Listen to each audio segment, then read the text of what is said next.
Hi guys! So, galing pa ako night duty. Hindi kasi ako makatulog. So, nag-browse lang ako dito sa aking TikTok.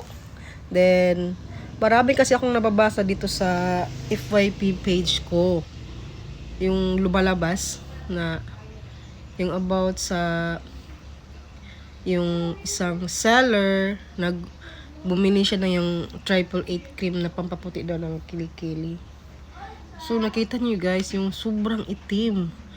So, I think yung skin niya kasi is sensitive. So, dapat before kayo bumili ng yung mga ganun ng mga product ay i-test niyo muna kung kayo ba ihiyang.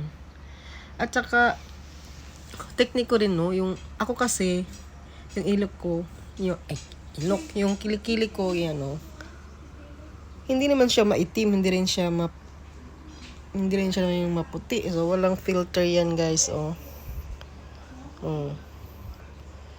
Wala akong ginagamit na pampaputi.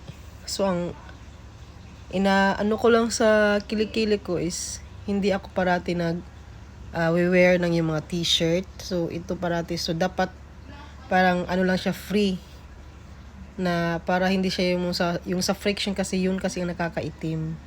Tapos, dapat ay, hindi kayo gumagamit ng mga deodorant na yung mga strong, yung mga odor ng deodorant kasi yun ang nakakaitim. At saka bawal mag-shave.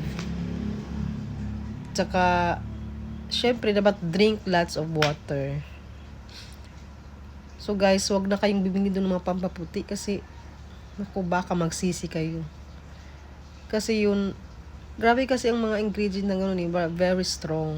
Kaya, so ako, advice ko lang is, dapat i-test nyo muna yung product before po kayo bibili or before nyo apply sa skin nyo. Kasi meron kasi mga sensitive talaga ng mga skin. So, ako yung ginagamit ko, minsan gumagamit ako ng yung tawas at saka kalamansi. So, yung tawas, nilalagyan ko lang siya ng kalamansi. Yun yung spray ko sa kilikili ko. Yan.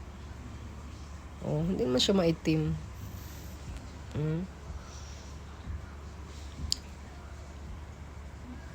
Saka hindi kasi ako palagi nagti-t-shirt.